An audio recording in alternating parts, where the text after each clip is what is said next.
નમસ્કાર મિત્રો, સ્વાગત છે તમારું અમારી યુટ્યુબ ચેનલમાં। તો મિત્રો, આજના વિડીયોમાં ગુજરાત સરકારનું જે ખેતીવાડી વિભાગ છે તો તેમની ખેડૂતો માટે એવી અગત્યની બિયારણ સહાય યોજના વિશે ચર્ચા કરીશું કે જે યોજના અંતર્ગત મગફળી, સોયાબીન, તલ અને દિવેલાના બિયારણ માટે સહાય આપવામાં આવે છે। યોજના વિશે આપણે તમામ માહિતી આજના વિડીયોમાં મેળવી લેશું, પરંતુ તે પહેલા વિડીયો ગમે તો લાઈક અને શેર કરી દેજો, ચેનલમાં નવા હોય તો ચેનલને સબસ્ક્રાઇબ કરી દેજો। તો ચાલો મિત્રો, વિડીયોની શરૂઆત કરીએ।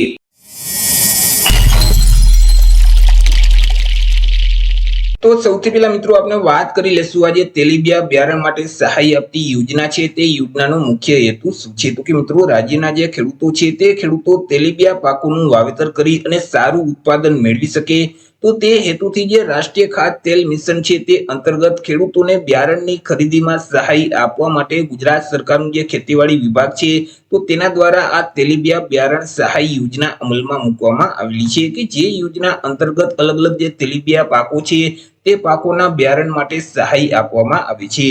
વાત કરીએ મિત્રો યોજનાના લાભ વિશે કે આ યોજનાનો લાભ છે તે કયા કયા ખેડૂતો મેળવી શકશે, તો કે યોજનાનો લાભ છે તે રાજ્યના તમામ વર્ગના ખેડૂત ખાતેદારોને મળવા પાત્ર થશે। પછી તે એસસી, એસટી, ઓબીસી, ઈડબ્લ્યુએસ કે સામાન્ય એટલે કે જનરલ રાજ્યના કોઈ પણ વર્ગના ખેડૂત ખાતેદાર આ યોજનાનો લાભ છે તે મેળવી શકશે।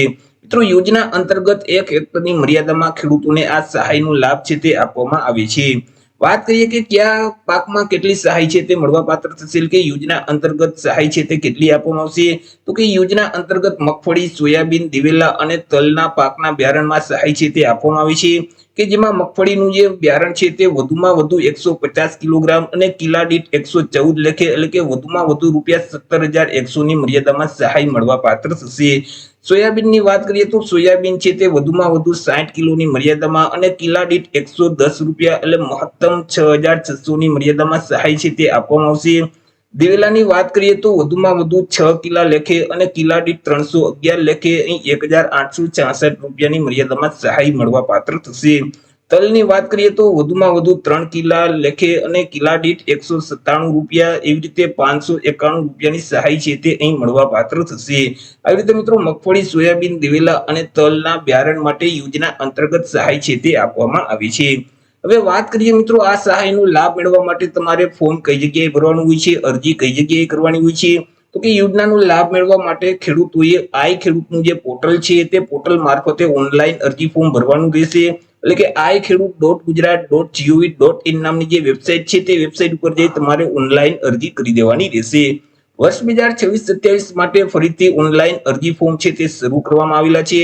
22/5/2026 થી અરજી ફોર્મ શરૂ કરવામાં આવેલા છે અને 28/5/2026 સુધી તમે ઓનલાઈન અરજી કરી શકશો।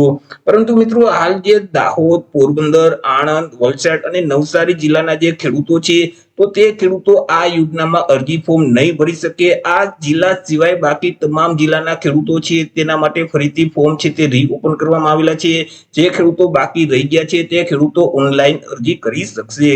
ડોક્યુમેન્ટ વિશે વાત કરીએ કે ફોર્મ ભરવા માટે કયા કયા ડોક્યુમેન્ટની જરૂર પડશે, તો કે તમે જે અરજી ફોર્મ ભરેલ છે તેમની નકલની જરૂર પડશે। બેંક પાસબુકના પ્રથમ પાનાની નકલ અથવા તો રદ કરેલ ચેક છે, આધાર કાર્ડ છે, ત્યાર પછી ગામના નંબર 7, 12, 8 ની નકલ છે। જો એસસી કે એસટી કેટેગરીમાં આવતા હોય તો જાતિનો દાખલો છે, સંયુક્ત ખાતેદાર હોય તો બાંહેધરી પત્રક છે, દિવ્યાંગ હોય તો દિવ્યાંગતાનું પ્રમાણપત્ર છે, વન અધિકારી ક્ષેત્રમાં આવતા હોય તો વન અધિકારીનું જે પ્રમાણપત્ર છે તેમની પણ જરૂર પડશે। તો ફોર્મ ભરવા માટે તમારે આટલા ડોક્યુમેન્ટની જરૂર પડશે। તો આવી રીતે મિત્રો ગુજરાત સરકારનું જે ખેતીવાડી વિભાગ છે તેમની ખેડૂતો માટે અગત્યની યોજના કહી શકાય તેલીબિયા બિયારણ સહાય યોજના કે જે યોજના અંતર્ગત મગફળી, સોયાબીન, તલ અને દિવેલા માટે બિયારણ સહાય આપવામાં આવે છે। તો આશા રાખું છું વિડીયો પસંદ પડ્યો હશે। વિડીયો પસંદ પડ્યો હોય તો લાઈક અને શેર કરી દેજો, ચેનલમાં નવા હોય તો ચેનલને સબસ્ક્રાઇબ કરી દેજો।